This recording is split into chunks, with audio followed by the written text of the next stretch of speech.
and welcome to the X22 Report. My name is Dave, and this is episode 300, and today's date is February 26, 2014, and the title of this episode is, Will the Boomerang Effect Stop the Economic Collapse? And I'll explain what the Boomerang Effect is in a little bit, but before I get started, I do want to thank those people who donated to the x22report.com site.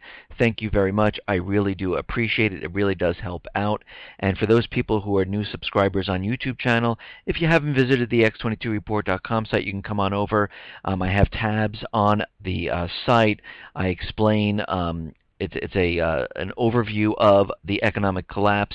It's broken down into a timeline. It's dynamic. I continually change it. You just click on the economic collapse tab up there, and it'll bring you right to it. I also have inflation/deflation, and that is I am tracking different products to see if prices are going up or down. And I also have the forum called The People. This is like-minded people who are talking about the economic collapse and other issues. It is completely free to join. If you're a little hesitant about joining, don't worry. You can still go on there, read what other people are saying. And if you'd like to join, you can just sign up. You can use any name you want. You'll receive an email with a password, and you can go in and start, joining in to the conversations on the forum. Let's get into the economic collapse news, and we're going to head out to France. And we understand that all these government officials, the Eurozone, the central banks, the IMF, are continually out there using propaganda to convince everyone that the economy is getting better, it is recovering, we're seeing growth, we're seeing unemployment, it's going to start to go down, and things are just going to be rosy and absolutely fine. But we understand they lie to the people. Everything the government officials say, everything the IMF says, is always the opposite. It's pretty much the same in every single country. And what we're seeing in France right now is that unemployment is skyrocketing again, and unemployment is surging by 2.5% right now, the most in 6 months. Things are getting worse, faster for the second largest economy in Europe. So things are not getting better whatsoever. And we have to look around the world, and what are we really seeing? Well, we are seeing that U.S. construction equipment fell by 25% in 2013. Sales in every region of the world declined last year. Now, they told us everything was getting better, that GDP was improving in all the countries, unemployment will be going down, that these countries won't need another bailout. But again, all of this was a complete lie, and we're seeing the absolute opposite of what they were talking about. Exports to Canada, the #1 market for U.S.-made construction equipment, fell 16% last year. After plummeting 38% in 2009 during the darkest days of the worldwide economic downturn, exports of U.S.-made construction went on a 3-year tear, rising 28% in 2010, 43% in 2011, and 13% in 2012. Can anyone say QE, easy money, pumping up the economy? And that's why you saw all of this happen. The stock market went up, gold went down, and they tried to pump up the housing market, and they were printing like crazy. But they see now that the effects of QA are starting to not work as well as they thought, and there is a shelf life of QE, and this is why they are tapering, because they realize it's not going to do much more for the economy. So why should they continually print money? So what's happening is they're slowing down the printing, and they are setting this up for a major event, because again, they do not want to be blamed for this economic collapse. And I've said this many, many times. The U.S. government and the Fed do not want to be blamed. Now, if they continually printed and they continually pumped QE up and the economy collapsed, because, again, there's a shelf life and it's just going to do so much, everyone would turn to the Fed and the U.S. government and say, hey, what happened here? You said things are getting better. This is why you were printing money. But now, since they are tapering and showing the people that the economy is recovering on itself, There's no more, they've done what they needed to do, and they made the economy recover, and now they can start to taper, and they're showing everyone that they're tapering, and the housing market is booming, the stock market is continually going up, and look, we're in this fantastic recovery. You see, it worked. But of course, no one realizes this. In the dark shadow of the night, they're planning a false flag event to cover up this entire economic collapse. And this is what people do not understand, because they do not want to be blamed for what is coming. Now, we understand that housing is really not doing well, but all of a sudden today, we've had good news with housing. New home sales were revised, manipulated, changed to show that January rose by 9.6% in February.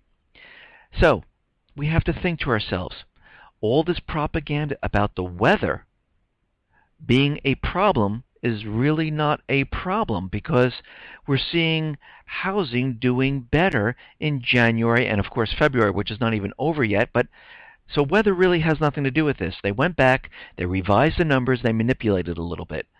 And they're saying, it's a miracle. Housing is bouncing back. See? Look, the economy is recovering. And what they're saying is that it's the boomerang effect. That's what's causing this.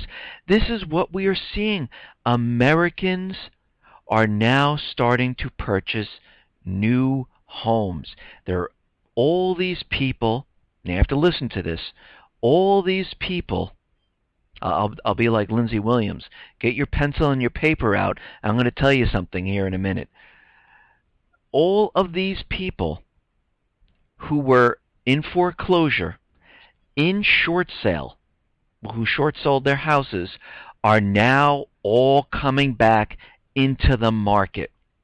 Homeowners who lost their homes to a short sale or foreclosure are re-entering the housing market. They spent the last few years rebuilding their credit, saving their money, getting new jobs, and now they are ready and they are purchasing these homes. Boomerang buyers are heading back to the housing market, and they find they have to now make between 20 and 25% down deposits to qualify for these loans. Now, you're trying to tell me these people who've lost their jobs, who went into foreclosure, who had to short sell their houses, who are working at jobs that are making less money or part-time work, have saved 20 to 25% and have the credit now to go out and buy a home. And of course, we understand what they're doing. They're giving loans to subprime buyers right now. They're giving 100% financing, and they're reintroducing adjustable rate mortgages. So they're trying to convince us right now that it's the boomerang effect. These buyers who, 5 years ago, 4 years ago, are coming back into the market. But those people who have filed foreclosure, they need to really wait 7 years before they can purchase a home. So how are they getting around this? Those people who sold their houses due to a short sale, who've lost their money, and usually when you do a short sale, what happens is the banks make up the difference of what you owe on the mortgage. So any down payment that you had on the house, you lose, and the bank makes up the difference. So if you owned a house and you had a mortgage of $300,000 and you put $100,000 down, well, that $100,000 is gone, and they're short selling the house, and the house is being sold for less than the mortgage price, so the banks have to make up the difference for that. And they're trying to tell us right now that these people who sold their house using a short sale have to wait 2 years, and now they're ready to purchase a home. So, they lost their job, they sold their house via a short sale. They didn't have to go into foreclosure. Their credit is ruined. They probably have other credit card problems and things like that. They probably have a job now making less money or have 2, 3 part-time jobs, but they've saved enough now to purchase a new home, and they're ready to purchase. This is what they're trying to convince everyone, that things are getting better, and they're trying to push this out as propaganda that this is why the housing market is bouncing back. Now, it really doesn't make sense because mortgage applications plunge most in 3 months. Mortgage applications tumbled 8.5% this week. So, where are they getting these mortgages? And we also have to remember that J.P. Morgan is laying off from their mortgage department. They've laid off, thousands upon thousands of people. Bank of America the same, Citibank the same, Wells Fargo the same thing. So they knew that the housing market was completely pretty much done. The housing bubble is popping, and they wanted to get out of these markets. But they're trying to convince us that things are getting better. But again, we're seeing that mortgage applications are plunging by 8.5%. Purchase applications are down 30% from their May highs, plunging in the last few weeks to their lowest level since 1995. So, these manipulated numbers are not making sense. The boomerang effect totally does not make sense whatsoever. And what else are we seeing? And I mentioned this in my other reports, but it's back. New Jersey has just surpassed Florida in having the highest share of residential mortgages that are seriously delinquent or in foreclosure at this time, and New York is third. New York and New Jersey homeowners losing their houses reached a 3-year high in 2013. Foreclosure filings in New York City increased 30%, and in New Jersey, 47% more than the year before. So we're seeing higher foreclosures, but the people who foreclosed, 3 years ago, 4 years ago, they're coming back into the market. This is a complete illusion of what is really going on. They're trying to convince everyone that this recovery in housing is still happening, but we know it is not. And of course, the mainstream media, the corporate media, is out there saying, well, the housing recovery might be uneven across different markets. You might see New Jersey and New York, those housing markets really starting to decline, but other markets are starting to get better. And of course, this is what we saw back in 2008. Actually, it's the opposite of what they're saying. It's really not the U.S. housing recovery, but it's the U.S. housing decline. Because I remember back in 2007, 2008, when I was selling my house, the New York region, the whole area was depressed. Couldn't get anyone to come to the house to sell the house. I spoke to my sister-in-law who lived in Florida, and they said, housing is booming down here. What are you talking about? I said, well, there's something wrong up here because I can't get anyone to come to my house. And just 8 months ago, there were people being dropped off in bus loads. Now, not one person. And guess what happened? 6 to 8 months later, Florida housing completely collapsed. And this is what the corporate media is actually trying to tell you, is that we're seeing housing markets in different areas starting to decline. Others are still propped up, but guess what? Those will be coming down very shortly. Now, I mentioned this a lot in my other reports that, China is slated to become the next reserve currency of the world. And what we're seeing in the corporate media right now is and this is out of Reuters, that China's yuan might ultimately challenge the dollar. China's yuan currency is gaining importance in international trade and investment and might ultimately challenge the U.S. dollar. European Central Bank Executive Board member Yi Mersch said on Wednesday. So they're even acknowledging that the Chinese yuan is spreading across the globe and is now a direct threat to the U.S. dollar. And this is why we see the pivot to Asia. This is why all military assets, troops are being put into position to surround China, because the central banks will not allow this to happen. They rather go to war than allow the yuan to become the reserve currency of the world. Okay, now as we know, the government wants to remove all rights from the people. They've been trying as hard as they possibly can, and they've been creating bills. They've been telling us that you cannot protest if you're a certain number of feet around a government official. You can't protest in front of the White House. They're trying to get rid of the Second Amendment and other rights. And of course, they're trying to get rid of the Fourth Amendment.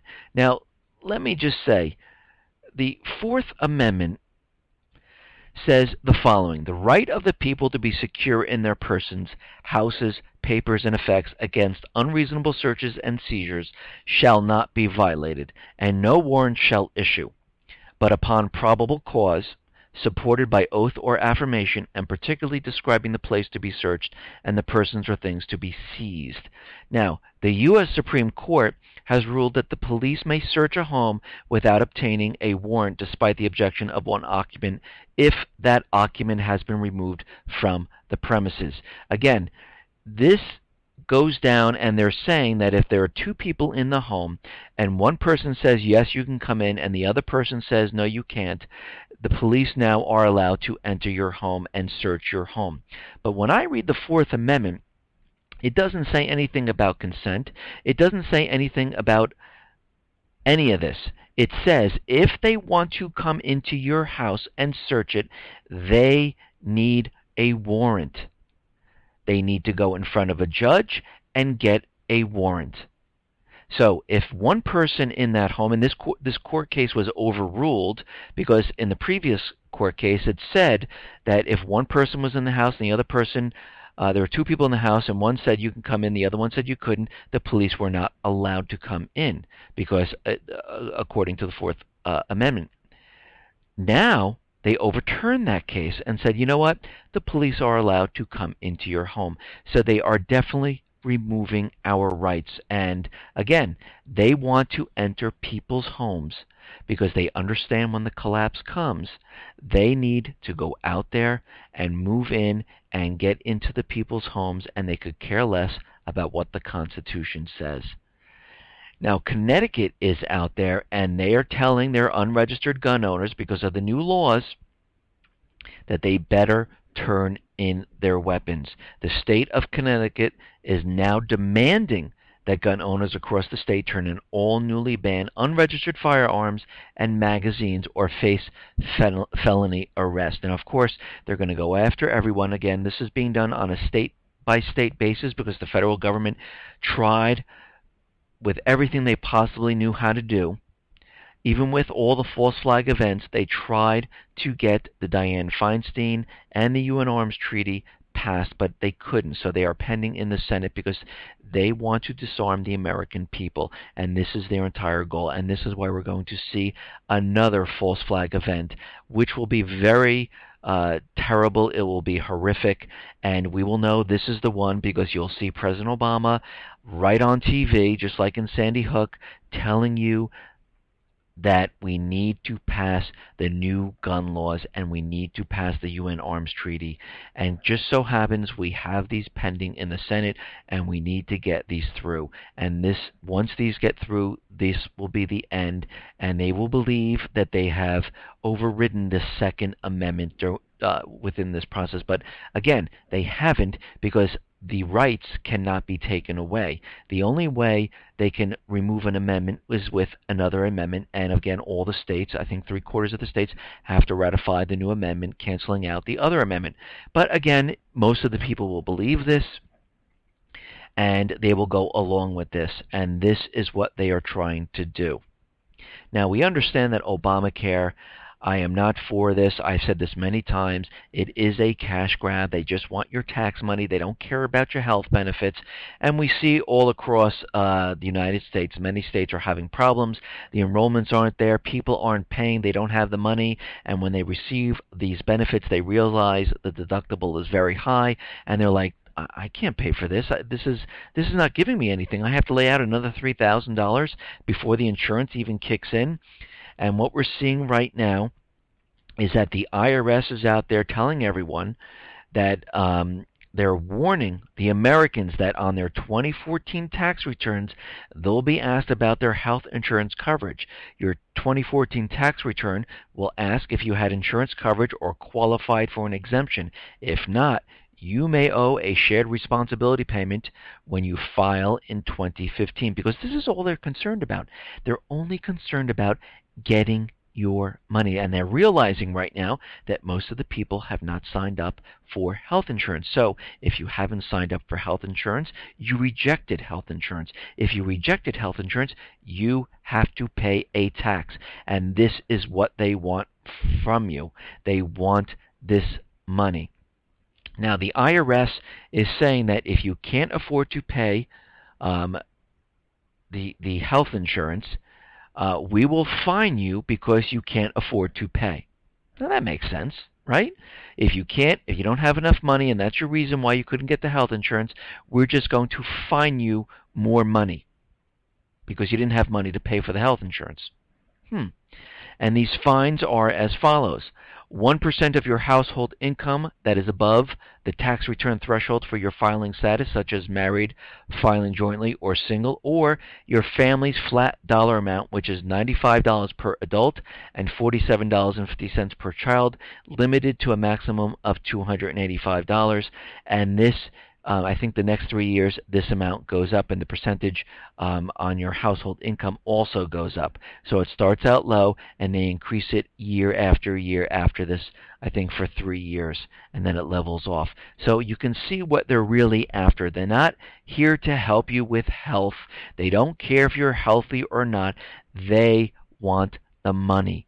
They need the money to pay the debt of the United States and to pay for all the programs they have going. And really, they need the money to pay for all the aid, the armaments, to all the countries around the world, because that's where all the money actually really goes. Now, we understand that Obama, of course, was out there telling everyone that he's going to rein in NSA, he's going to really, look into this, and we all knew this was BS, and he was completely lying about this. And right now, the Obama administration has asked a special court for approval to hold on to National Security Agency phone records for a longer period of time right now. And what this means is that the database that holds all these phone records is going to grow now. So they're not getting rid of it. They're not stopping collecting the metadata. They're actually holding on to the information longer, because, again, we have elections coming up. They need to spy on more people. They want to hold on to this to see who they need to blackmail. They need to hold on to this because they're creating a list of the people, of who's phoning who, and they're not letting this go. Now, normally, the NSA, under the current system, the database is purged of phone records more than 5 years old. The Justice Department, in a filing made public Wednesday, said it needs to hold on to more of these records. So you can see all the promises and everything Obama said about the NSA is falling by the wayside, and he's not following up on this whatsoever. But we kind of all knew this was going to happen anyhow. Now, there is an analyst out there, a political commentator, Stephen Lenman, says the United States wants a regime change in Venezuela. That is America's #1 target in the Western Hemisphere. One of the major issues with Venezuela that prompts Washington to pursue efforts is to gain influence there because of the oil fields in Venezuela. And this is what Lenman said. There have been things going on in Venezuela. Washington has initiated street violence. It began weeks ago. It continues. It's extremely violent. Now, in Venezuela, the president of Venezuela has talked to the opposition, and the opposition now is refusing to take part in talks. They were asking for them both to come together. The opposition said, no, we will not come together whatsoever, and but we're not going to deal with the government that's in power right now. And it seems like we're seeing the same thing happen in Venezuela, that happened in Ukraine, that's happening in Syria. It all seems to be following the same exact pattern. Now, a political analyst, Orlando Labrador, is out there saying, guess what? The extremists in Venezuela and Ukraine are getting money from the same exact sources. And political analyst Orlando Labrador said there's a common thread between Venezuela and Ukraine, and the oppositions are generously financed from abroad, and they're getting their funding from the European Union and the United States. And again, we can see what is happening, we can see what is going on, and we see throughout the world that the central bankers need to get into all these countries, and they will do anything they need to do to get control of the natural resources, make sure they have the strategic locations locked down, because they understand that the dollar is collapsing and they have no way of keeping this going, and they see they're spreading themselves thinner and thinner and thinner, and they understand when the collapse does come, they will need to start an incident which will then lead to World War III. Now, out in the Ukraine, the U.S. experts in the Ukraine are going to help tackle the economic crisis there. The White House has sent financial experts to Ukraine to help its new leaders deal with the economic crisis, and this is coming from the U.S. Deputy Secretary of State William Burns. Now, Kerry is out there, is saying that the United States is promising to give the Ukraine $1 billion. Again, why do you think they need the tax money from the American people? Why do you think Obamacare was put into place? Why do you think they're bringing up climate change? Because they need the revenue. Because, again, they take this money and they send it out to other nations. Now, think back. Kerry is out there promising $1 billion to the Ukraine.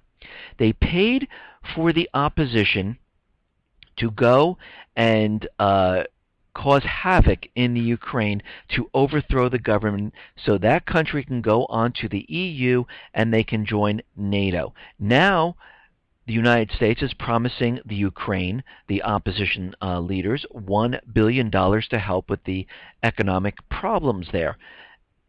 Now, when Detroit collapsed, the government said they had no money, right?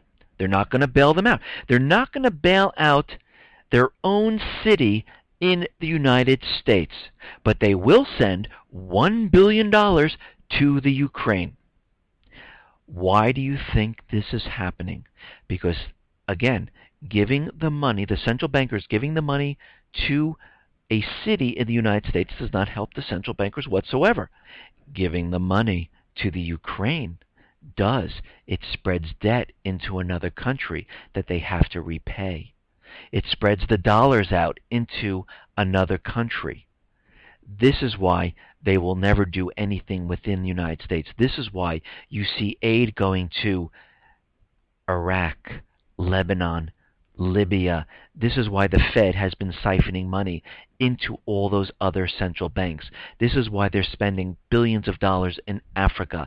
This is why billions is going to the Ukraine. This is why they've given aid into Thailand, because it spreads the US dollar. It spreads the debt throughout the world. This is why they're not helping within the United States, because all the money is being spread outside of the United States, because this gives more debt out there where people are repaying and they're making money by doing this. And this is why you see this. But Kerry goes on to say that Russia military move on Ukraine would be grave mistake. Kerry says U.S. planning $1 billion loan guarantee for Ukraine. Kerry says U.S. working with IMF, others on aid to Ukraine. U.S. considering unspecified budget for Ukraine on top of possible $1 billion loan guarantee. So you can see what is happening. And again, this is all part of the central bankers' plan. They need to prop up the U.S. dollar to keep everything going, because they understand there will be a certain time period where they won't be able to do this, and they need to get the event started. But they need to get it started so they're not blamed for this collapse. So they are continually pushing this as far as they possibly can. Now, President Putin is out there, and he is ordered an urgent military drill to test the combat readiness of the armed forces across western and central Russia. The drill included troops dealing with mock security and terrorist threats. The surprise drill tested groups, troops, Air Force, airborne troops, and aerospace defense. And again, this was all in reference to what is happening in the Ukraine. And of course, NATO, the United States, the Eurozone all picked up on this, and NATO has responded to the Russian military drill. And NATO, independent, stable Ukraine, key to Euro-Atlantic security. NATO backs Ukrainian territorial integrity. Alliance says NATO allies continue to back Ukraine's sovereignty. NATO backs the Ukraine. NATO commends Army for staying out of the Ukraine political crisis. So they are telling Putin right now, NATO has the Ukraine's back. Again, here we are. This is exactly what they wanted to do. They wanted to go into the Ukraine, overthrow the government, put them on the EU, set up a private Western central bank, and have them join NATO. So we can see exactly what is happening right in front of our eyes. Now, the people of Crimea, the Russian people, Alexei Pushkov, who is the head of the International Affairs Committee of the Russian State Duma, believes that the majority of residents of Crimea do not like the new Ukrainian democracy. The majority of population of Crimea definitely do not want to stay in the new Bandera-inspired Ukrainian democracy, and they want to join Russia. And we're seeing riots and protesting happening in Crimea. We have the pro-Ukrainian side, we have the pro-Russian side, and again, we're having the same turmoil happen because, again, the central bankers, the United States, want the whole of Ukraine because, again, they want the southern and eastern points because Russia has many ports within this area, borders against the Black Sea, and they also want Georgia, which also borders against the Black Sea, to join NATO because then this would be surrounding Russia because these two nations border against Russia. And we can see this happening, and you can see what they are trying to do. So right now, Russia has halted oil supplies to the Ukraine at this point. And again, Russia is taking precautions. They're trying to, analyze the situation. Putin is a chess player, and I don't believe he's just going to come out and attack. I think he's waiting to see what happens. He's going to probably try to do this politically first to see if he can calm the entire situation down, and we're going to have to see how this turns out. But meanwhile, Russia is preparing for a naval drill with China and India. Russia Pacific Fleet in the next 6 months will take part in a 3 large-scale international naval exercise, including joint drills with the navies of India, China, and member states of the Association of Southeast Asian Nations. And again, this is all in preparation for World War III. Putin, China, North Korea, Syria, Iran, they realize what's going on. They understand the central bankers will not quit. They understand the central bankers will continually provoke until they get someone to start a war. And again, this is the entire plan. And also, this goes on to say, boosting its military ties with China, Russia is sending warships from the Pacific Fleet to hold maritime cooperation 2014 joint drills with the Chinese Navy in the northern part of the East China Sea. And we can see that this is they're training, they're preparing because they understand that the United States right now is pivoting to Asia, and now they're out there training their forces. Now, Russia is seeking to expand their military bases across the world. Russia is planning to expand its permanent military presence outside its borders by placing military bases in a number of foreign countries. Moscow needs to place such military assets in strategically important regions of the world to make them more effective. Now, I wonder why they're saying this, because they're seeing the United States and Europe all preparing and moving their military assets to all different bases around the world. And Russia is seeing what is happening. China is seeing what's happening. And this is why all this is coming about. And we see it. I mean, it's so obvious that this is what is happening. They are setting everything up. Everything is being put into place. Now, Iran, right now, and this is what the United States is saying, a Washington analytical group is saying that Iran has resumed activities at an installation believed by some specialists to have housed nuclear arms studies. A January 30th satellite photograph shows new movements at Iran's Parshan base following an apparent lull in large-scale operations at the site. The facility remains off-limits to International Atomic Energy Agency inspectors who suspect it may have once hosted a structure capable of accommodating atomic-relevant detonation experiments, as well as potential work on neutron initiator to trigger nuclear blast. Now, again, in my other reports, I discussed this many times. They've been out there saying that Iran is creating these nuclear weapons, and this goes back 30 years since they pushed out the central, in 1979, since they pushed out the central bankers and the U.S. government. Back then, they've been saying that Iran is 3 to 5 months away from creating a nuclear weapon. And this is the propaganda is continually happening, and they're not stopping because they understand if they cannot get into the banks and infiltrate their banking system and put all the natural resources on the US dollar, they are going to go down a different route, and that route is attacking Iran. And right now the Senate is reintroducing Iran sanctions. Again, you can see that the Senate and the Obama administration are completely split on this. They have two different tactics going. The Obama administration is trying to, with the help of the central bankers, the IMF, are trying to infiltrate the banks. The Senate, they're going down a different route. They want more sanctions. They just want to go in and attack Iran. And right now, a new measure to level harsh sanctions on Iran reappeared in the Senate on Tuesday when Republicans proposed an amendment to a new bill. The White House has declined to comment on the new sanctions amendment. Again, you have to remember what President Obama said. If these new sanctions go forward, this is going to disrupt what we're going to do, and he will be left with one option, and that is a military strike. And he said any bill that comes into him, he will veto, but if the Senate has enough votes, it will bypass the president, and we'll have to see how this plays out. Now, in Syria, we understand that the propaganda is continually being pushed forward because we understand that the Saudi Arabia, Israel, the Eurozone, United States, central bankers are preparing to do something very soon. And right now, Iran says organized terrorist groups in Syria are the main obstacle in the way of delivering humanitarian aid to the Syrian trapped in the country's conflict. Now, we understand this.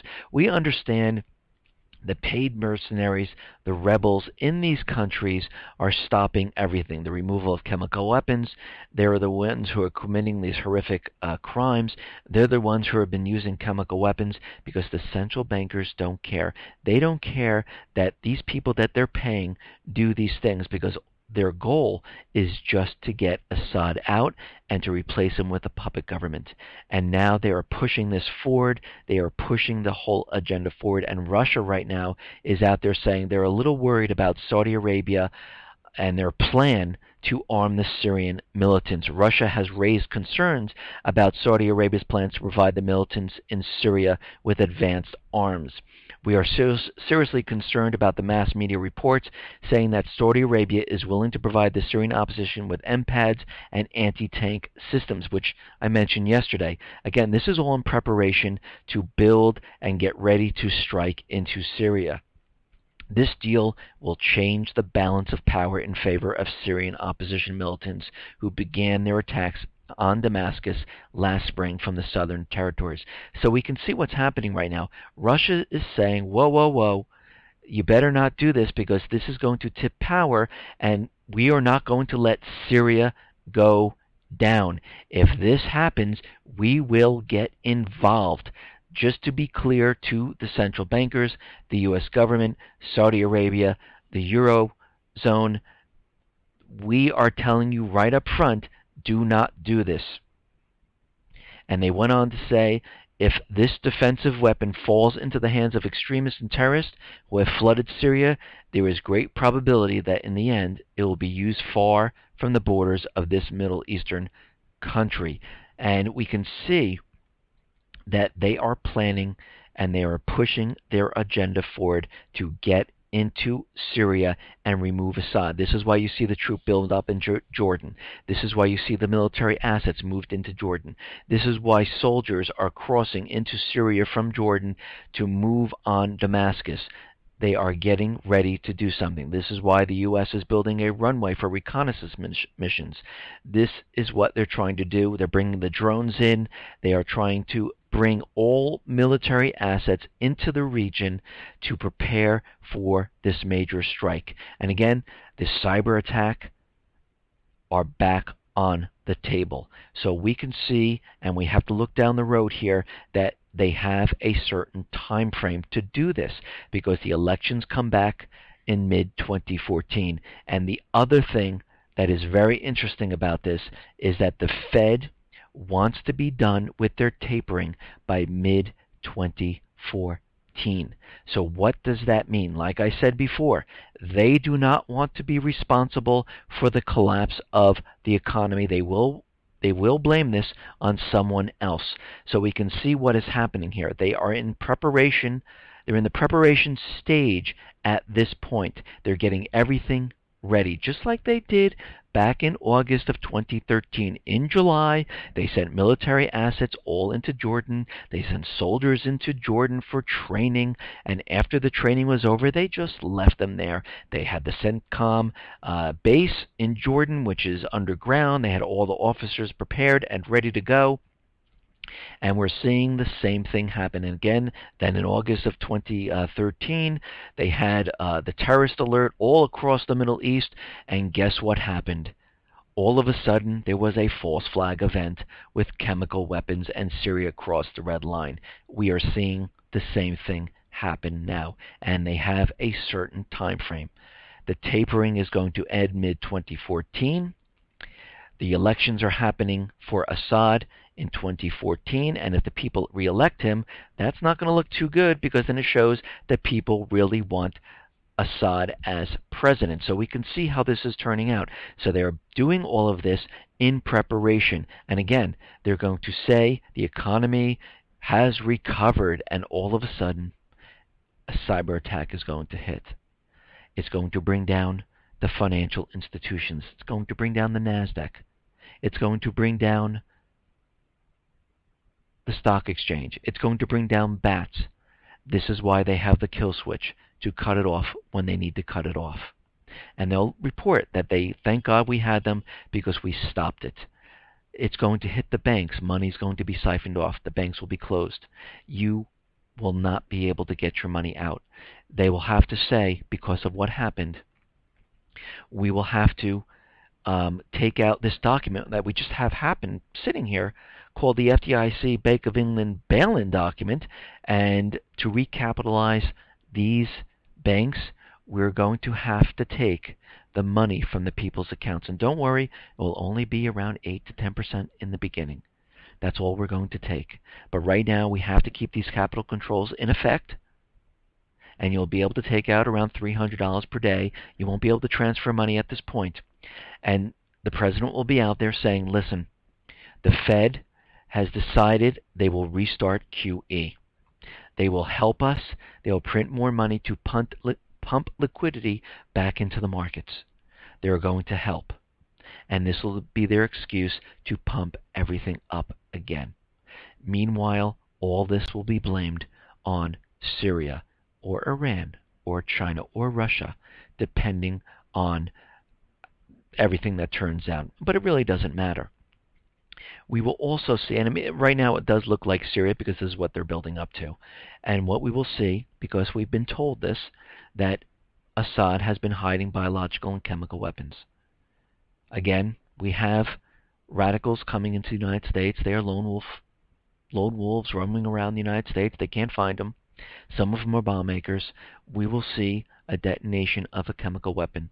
We will see a detonation of a biological weapon. You have to remember, in New York City, didn't they have a drill of a chemical weapon attack in the subway system?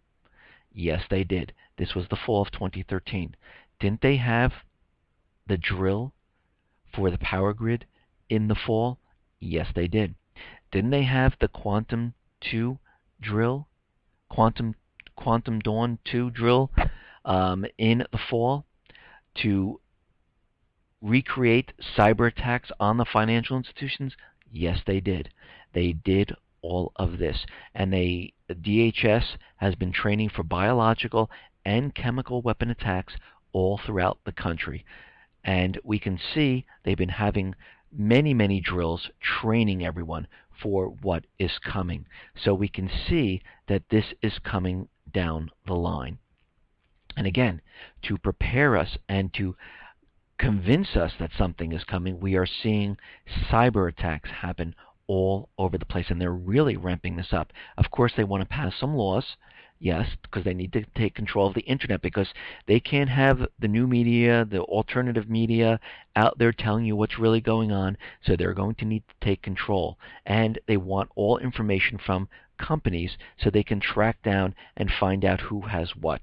And this is why you're seeing all these cyber attacks. And just recently, a major cyber security data breach happened, and a cybersecurity firm said on Tuesday that it uncovered stolen credentials from some 360 million accounts that are available for sale on the cyber black markets. And we have to remember, the NSA has backdoors to all of these systems. One would have to think that they are doing something to show that we are very vulnerable to cyber attacks. And we understand we had a cyber attack on the University of Maryland, and now there is a cyber attack on the Indiana University, where 146,000 students' personal data has been stolen. They've been building this propaganda up about cyber attacks for over 2 years now. They've been telling us about power grid. We've seen dry runs on the power grid. They are preparing. This is the same exact thing we saw happen in August, and this time I don't think they're going to stop, because they realize the entire system is collapsing. And you have to remember, back in August of 2013, the Fed was out there saying they were going to begin tapering in September. And what happened? Russia stepped in, and they couldn't get Congress and the American people on board to attack Syria, because the president cannot just go ahead and attack. The only way he can attack is if Syria attacks the United States. Then all bets are off. And again, a cyber attack is considered an attack on the United States. And this is why you've seen in the last 2 months cyber attacks from the Syrian Electronic Army, which they probably don't exist. It's probably the NSA or FBI or CIA. But this is what they are promoting, and this is what they are doing. If you haven't started to prepare, I would do it. I don't believe that this is going to pass like the last time. I don't think Russia is going to step in and say, let us help here. If Assad gets rid of his chemical weapons, we can all shut this down and we don't have to do anything. They've learned their lesson. They understand the false flag has to happen here on American soil. They understand that it has to happen here to get the American people going and begging for this attack on Assad or on China or on Russia or on Iran. But most likely it looks like Assad at this point, because this is what they're building up for. And I would start preparing. If you said, oh, last time I didn't have to prepare, and you stopped, I would start. I would get batteries, because we don't know if the electric's going to stay on. I'm sure all these dry run drills and the power grid drill, the GridX drill, all these things are not done for no reason. They are done on purpose. They are preparing. They're getting ready. They're making sure they understand the systems on how to get in there and bring them down. I would make sure you have extra medication for those people who have diabetes, those people who have heart conditions, or any other type, kidney problems, or anything that needs medications. I'd make sure you have extra. Make sure you have water. If you wake up, this is what I do every single time. If I see any type of power flicker, I make sure that I start filling up the tubs with water right away. I do have 5-gallon jugs of water that I rotate out, and I fill them up. You can go to Home Depot, very cheap. This water could be used for um, washing. It could be used for boiling. It could be used for anything. And make sure you have batteries. Make sure you have lights. Make sure you have uh, um, just everyday medicines. Make sure you have things like toiletries, something to break down your waste. Make sure you have all of this. Make sure you have a weapon, because all those people who aren't prepared will be coming for you. Make sure you have water. Make sure you have food. Make sure you have cash on hand. Make sure you have gold and silver.